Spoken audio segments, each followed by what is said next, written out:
Hello everyone. आज हम discuss करेंगे series resonance in RLC circuit. इससे पहले हमने डिस्कस किया था आरएलसी सर्किट में इम्पीडेंस हम कैसे फाइंड करते हैं। आज हम डिस्कस करेंगे रेजोनेंस के बारे में कि रेजोनेंस क्या होता है और किस तरीके से हम रेजोनेंस फाइंड करते हैं। आइए शुरू करते हैं। क्या करेंगे हम रेजोनेंस फाइंड करने के पहले तो सबसे पहले हम ये देखेंगे कि रेजोनेंस सर्किट क्या होता है। रेजोनेंस सर्किट क्या होता है, जहाँ पर जो सप्लाई दी जा रही है वहाँ पर हमें क्या मिले, मैक्सिमम वोल्टेज और करंट की वैल्यू मिले।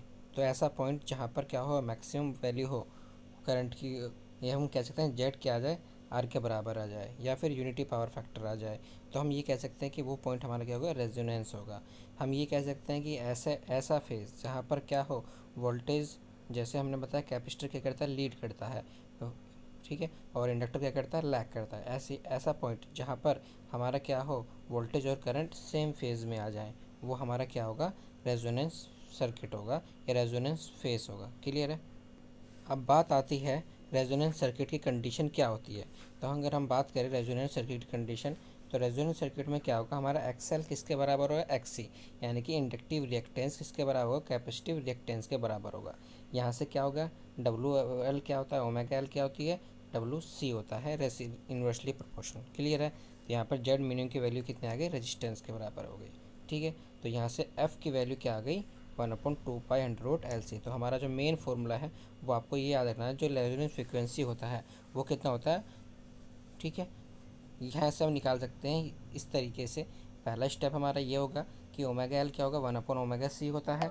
ठीक है। दूसरा स्टेप क्या होगा, ओमेगा एल क्या होगा, 1/ओमेगा सी होगा। तो यहाँ से अगर हम मल्टीप्लाई करेंगे तो ओमेगा स्क्वायर क्या हो गया, एल सी हो गया, 1/LC, और ओमेगा की वैल्यू क्या हो गया, 1/√LC। क्लियर है। ठीक है। अगर हम फ्रीक्वेंसी बात करें वो क्या होगा, F=1/2π√LC।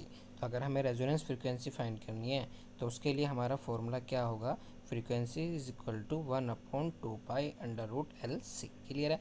दोबारा देखिए, एक्सएल बराबर एक्ससी और डब्ल्यू एल बराबर 1/ओमेगा सी। ठीक है। क्रॉस मल्टीप्लाई करेंगे तो डब्ल्यू एल किसके, डब्ल्यू स्क्वायर बराबर क्या हो गया, एल सी के, और डब्ल्यू जब स्क्वायर रूट हटाएंगे, स्क्वायर को हटाएंगे तो डब्ल्यू बराबर क्या आएगा, 1/√LC। तो ये था हमारा फ्रीक्वेंसी का फॉर्मूला कि हमें रेजोनेंस कंडीशन में फ्रीक्वेंसी कैसे फाइंड करनी है, दैट इज़ 1/2π√LC। अगर हम बात करें एक्सएल किसके बराबर है, एक्ससी के, तो ये हमारा ग्राफ होगा जहाँ से हम ये शो करेगा कि जो मैक्सिमम वैल्यू है वो हमारी क्या होगी, मैक्सिमम वैल्यू हमारी ये शो करेगी आई यू एक्स में, जो होगी ये हमारा रेजोनेंस होगा, जहाँ पर एक्सएल की वैल्यू क्या होगी, एक्ससी के बराबर होगी। क्लियर है। जिसमें एक्सएल क्या होगा, डब्ल्यू एल, और एक्ससी क्या होगा, 1/WC। क्लियर है। अगर हमने एक्ससी को क्या होगा, यहाँ पे इनफाइनाइट होगा। अगर डब्ल्यू की वैल्यू 0 रखते हैं तो एक्ससी इनफाइनाइट, और यहाँ पर डब्ल्यू की वैल्यू अगर हम इनफाइनाइट रखते हैं तो एक्सएल बराबर इनफाइनाइट। क्लियर है। तो ये जो पॉइंट है हमारा वो होगा हमारा रेजोनेंस पॉइंट। क्लियर है। ये हमारा एलसी सर्किट है। अगर हम इसमें हम फ़ायदे देखें तो यहाँ से क्या होगा, ये वोल्टेज सोर्स है। अगर हमने एक बार वोल्टेज सोर्स दिया और हमने ये क्या सर्किट शॉर्ट सर्किट कर दिया, तो हमारा क्या होगा, फिर भी हमारा सर्किट में ऑपरेशन होगा। किस तरीके से होगा, जो ये कैपेसिटर इसने क्या कहते हैं, स्टोर किया हुआ था हमारा चार्ज, जो कि बाद में हमारा शॉर्ट सर्किट होने के बाद में वर्क करेगा, जहाँ से हमें मैक्सिमम करंट हमें मिल जाएगा। जैसा कि मैंने आपको बताया था कि हमारी इक्वेशन क्या होती है, V = V0 sin ωt होती है। क्लियर है। तो यहाँ से क्या होगा, आर एल सी लगे हुए हैं, तो जैसे ही हम रेजिस्टेंस को हटाएंगे तो ये एल और सी क्या करेंगे, वर्किंग कंडीशन में आ जाएंगे, और हमें वेव फॉर्म मिलती रहेगी यहाँ से भी, जब तक हमारा सी में चार्ज रहेगा। क्लियर है। तो हम ये कह सकते हैं कि हमें क्या चाहिए, ए इन फेज़ आना है, वोल्टेज और करंट क्या आ जाए, एक ही फेज़ में आ जाए। ठीक है, वोल्टेज भी इस पे आ जाए, करंट भी इस पे आ जाए, तो ये क्या हमारा इन फेज़ में आएगा, जहाँ पर क्या होगा, पावर जो फैक्टर होगा वो क्या होगा, यूनिटी होगा। यूनिटी का मतलब है, यूनिटी किस में होता है, रेजिस्टेंस के केस में। क्लियर है। तो ये हमारा आरएलसी सर्किट का केस था जिसको हमने डिस्कस किया। तो ऐसे ही जैसे हमने अभी तक आरएल सर्किट के बारे में न्यूमेरिकल सॉल्व किया, ऐसे ही हम सॉल्व करेंगे न्यूमेरिकल रेजोनेंस सर्किट का। हमारा न्यूमेरिकल है, यदि किसी प्रतिरोध वाले परिपथ में 0.15 हेनरी की एक चौक लगी है, यानी कि इंडक्टर कितना है, 0.15 हेनरी इंडक्टेंस, और 2.5 माइक्रोफैरड का कैपेसिटर, दैट मीन्स सी कितना है, 2 माइक्रोफैरड। ठीक है।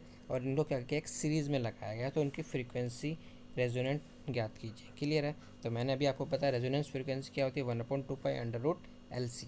ठीक है। तो 2 की वैल्यू हो गई 3.14, पाई की वैल्यू हो गई, और एल की वैल्यू 0.1 है, और सी की वैल्यू 2.5 इंटू 10⁻⁻6।